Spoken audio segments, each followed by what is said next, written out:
Uranium की बात जहां तक है उस पर बहुत सारे अलग अलग असेसमेंट्स किए गए हैं, उस पर हम आए। इसके पहले एक और बहुत जरूरी तस्वीर हमें इस वक्त देखनी चाहिए, जो एक फोर्दो को लेकर के अलग अलग सैटेलाइट इमेजेस निकाली हैं, और ये पूरा उन्होंने डिपार्टमेंट ऑफ डिफेंस सर जो अमेरिका का है, अगेन पहली बार इतना डिटेल में उन्होंने दिखाया है कि वो पूरी साइट कैसी है और किस तरीके की satellite images before and after देखी गई हैं। तो ये पहले बताइए कि ये क्या हमें बताता है, ये पोर्टल्स अलग अलग और वेंटिलेशन शाफ्ट्स। देखिए, हम लेके चले कि उनके पास कम से कम 4 टनल्स हैं। क्यों मैं कह रहा हूं 4 टनल्स हैं? पोर्टल का क्या मतलब होता है? पोर्टल किसी भी ऐसे अंडरग्राउंड स्ट्रक्चर में जब हम माइनिंग भी करते हैं तो एंट्रेंस, टनल की जो एंट्रेंस होती है उसको पोर्टल बोला जाता है। ये जरूरी नहीं है कि टनल की पूरी एंट्रेंस वहां पे हो, टनल की एंट्रेंस पहले भी हो सकती है, लेकिन वहां से रास्ता मिलता है उस टनल तक जाने का।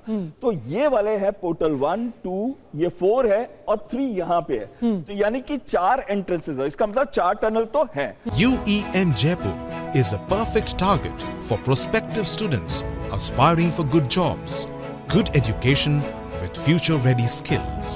और वो 4 टनल अंदर जाके क्या एक पूरा बड़ा बंकर बनती है जहां पे सेंट्रीफ्यूज होना चाहिए, ऐसे मुझे लगता है। और वो कह रहे हैं इसी को हमने टारगेट किया है, जो आपके पोर्टल्स और वेंटिलेशन शाफ्ट है, इसको हमने बम मार करके ब्लॉक कर दिया है। अब ये वेंटिलेशन शाफ्ट क्या है, जिसको वो वेंट कहते हैं जनरल केन, ये वेंटिलेशन शाफ्ट वो होती है कि टनल को हवा चाहिए, तो जो नेचुरल हवा है वो तो ऊपर है, तो ऊपर बनता है उसका ओपनिंग। ये जो 1 और 2 दिखा रहा है ओपनिंग बनता है, और उस वेंटिलेटर शाफ्ट से हवा आती है जो कि टेम्परेचर भी मेंटेन करती है, हवा की क्वालिटी भी मेंटेन करती है, और साथ साथ मेंटेन करती है ह्यूमिडिटी। ये बहुत इंपॉर्टेंट होती है किसी भी न्यूक्लियर एरिया में या रिसर्च सेंटर के अंदर। अब 1-2 चीजें हैं यहाँ पे, यानी कि अगर किसी फैसिलिटी को काम करना है तो इन सब का ऑपरेशनल होना बेहद जरूरी है। अगर ये बंद हुए, ब्लॉक हुए, आपका ये फैसिलिटी काम नहीं करेगी। और अब पॉइंट 2 आना जरूर बहुत जरूरी है।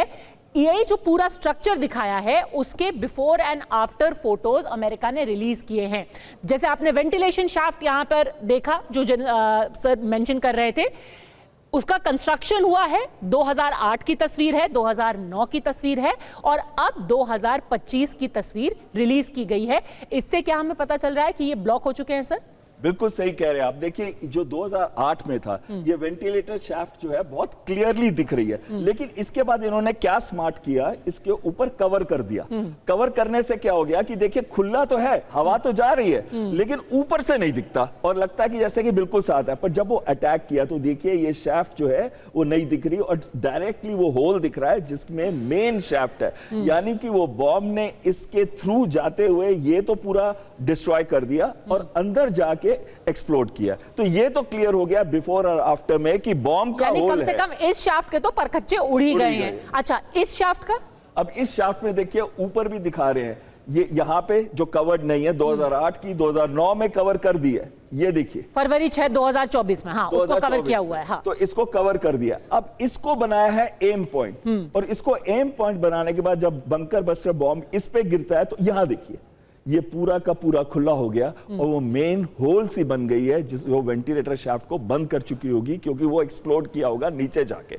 उससे पूरी की पूरी वेंटिलेटर शाफ्ट जो है वो तबाह होगी। यानी कि जैदी साहब, ये तो हम मान ही सकते हैं, भले से ही यूरेनियम को कितना असर पड़ा है ये तो अभी उसका एनालिसिस होना बाकी है, लेकिन ये फैसिलिटी पूरी तरीके से इनऑपरेबल, आउट ऑफ एक्शन हो गई है। अगर सेंट्रीफ्यूज डैमेज हो गया है, ये सेंट्रीफ्यूज बोला है कल अमेरिका ने, हमने सेंट्रीफ्यूज इनका उड़ा दिया है, हमने एनरिचमेंट इनका उड़ा दिया है, अब आप यहां पर न्यूक्लियर बॉम्ब नहीं बना सकते। अगर आपके पास यूरेनियम है भी, उसको आप बॉम्ब कहां बनाएंगे?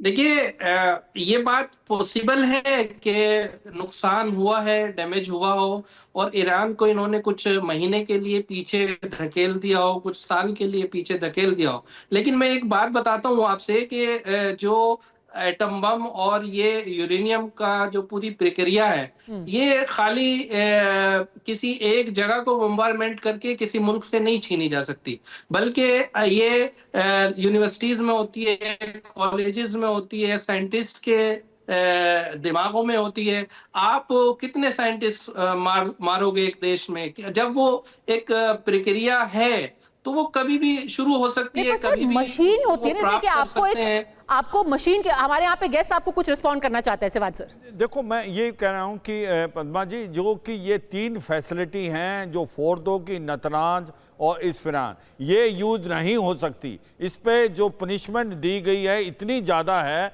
कि अब वो नॉन यूजेबल है, वो नॉन ऑपरेटिव है।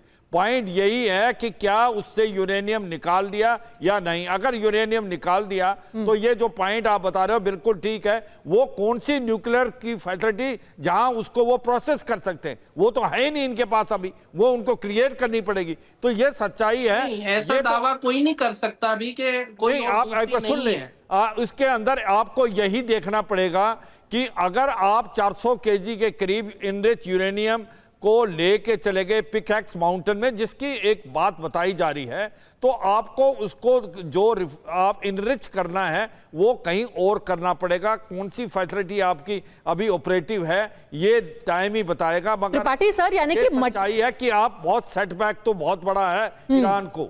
यानी कि मटेरियल भले से ही बच गया हो, मशीन को डैमेज हुआ है, कोई और कहीं और से मशीन मिल सकती है इस वक्त ईरान को, जिस तरीके की सिचुएशन में वो है। त्रिपाठी सर देखिए, बिल्कुल ईरान को और कहीं से मशीन मिल सकती है, चाइना से मिल सकती है, रशिया से मिल सकती है, सेंट्रीफ्यूज वहाँ से मिलना मुश्किल नहीं है, नॉर्थ कोरिया से मिल सकती है। लेकिन मैं जनरल साहब की बात को आगे बढ़ाते हुए और आपकी बात पे आता हूँ कि बिफोर और आफ्टर तो दिखाया जा रहा है, लेकिन उस वक्त क्या हुआ ये नहीं दिखाया जा रहा है। यानी कि अभी भी शक की सुई अमेरिका के ऊपर है कि बॉम्बिंग क्यों नहीं दिखा रहे आप। मतलब सैंपल आप दिखा रहे हैं। हाँ। जब आप बॉम्ब के गिरते हुए सैंपल की फोटो ले सकते हैं वीडियो, तो एक्चुअल वीडियो क्यों नहीं ली? आपको क्यों लगता है क्यों नहीं दिखा रहे?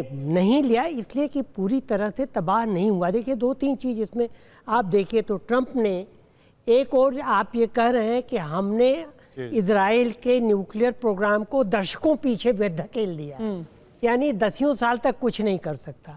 तो दूसरी ओर आपको ये कहने की क्या ज़रूरत है कि अगर ईरान ने कभी कुछ किया भी तो हम फिर से हमला करेंगे।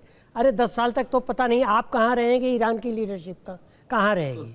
दूसरी चीज़ ये, ट्रंप सर को तो लगता है, ट्रंप साहब को लगता है कि वही प्रेसिडेंट रहेंगे कम से कम 1-2 दशक तक।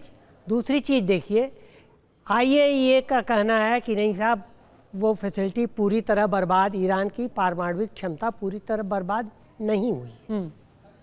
इसी के साथ साथ अमेरिकन डिफेंस के इंटेलिजेंस का कहना है कि साहब पूरी तरह बर्बाद नहीं हुई, जिसको ट्रंप ने झुटलाया, बोलते हैं कि नहीं ये बिल्कुल गलत है। अब सवाल ये है कि अगर अमेरिकन डिफेंस इंटेलिजेंस की रिपोर्ट गलत है तो आप ये क्यों कह रहे हैं कि लीक हो गई है, उसका हम उसकी जांच करेंगे? उसमें कुछ है ही नहीं, तो लीक करने का कोई सवाल। वो तो यहां तक कह रहे हैं कि उनको हम जेल कर सकते हैं। कैरोलाइन लेविट से पूछा गया था कि क्या एक्शन आप लेंगे, उन्होंने कहा है कि ये इनिशियल असेसमेंट था, इसमें बहुत कुछ चेंज हो सकता है और जिसने भी लीक किया उसको हम जेल करेंगे। बहल सर बिल्कुल सही कह रहे हैं। अगर आप जनरल कैन की बात को सुने तो वो ये कहते हैं कि 6 बॉम्ब इस्तेमाल किए गए फोर्दो पे, जबकि पहली खबर आई थी कि 12 और 2 नतांज पे हुए थे। तो कहीं ना कहीं एक इसका ये मतलब हुआ कि 6 बॉम्ब ही इस्तेमाल हुए इसमें। दूसरी चीज, ये वेंटिलेशन शैफ्ट कहां जाती है? क्या ये बंकर पे जाती है कि टनल में जाती है? अगर तो बंकर पे नहीं जाती तो कहीं ना कहीं जो बंकर के अंदर सेंट्रीफ्यूज होंगे उस पे कितना डैमेज हुआ है ये भी यहां से कह नहीं सकते। और तीसरी चीज आती है कि क्या कुछ एडवांस सेंट्रीफ्यूज, चाहे वो पिकैक्स माउंटेन है या दूसरी जगह, क्या वहां पे भेजे गए हैं? जो मेरे को अपनी जानकारी है कि कुछ एडवांस सेंट्रीफ्यूज हर जगह पे अवेलेबल हैं, जिसका मतलब अगर वो 408 केजी का यूरेनियम वहां पे पहुंच चुका है, और एक जगह पे नहीं रखेंगे 408 केजी का यूरेनियम, वो उसको स्प्रेड आउट करेंगे। तो पिकैक्स माउंटेन पे कुछ हो गया, कुछ कहीं और हो गया, 2-3 और जगहों पे रख सकते हैं, तो वो वहां पे उसको एनरिच करके बहुत जल्दी ही। और एक चीज, लास्ट चीज मैं इस पे कहना चाहता हूं कि अगर आपको 2021 की इजराइल की स्टेटमेंट को अगर बहुत ध्यान से सुने तो उन्होंने कहा था they are few weeks away from making a nuclear weapon. Few weeks बोला था 2021 में। इसका मतलब है कहीं ना कहीं जो एक्चुअल एनरिचमेंट है, जिसको ये हाईली एनरिच्ड यूरेनियम को 60% पे कह रहे हैं, हो सकता है कि वो इससे काफी ज्यादा हो, खाली 60% ना हो।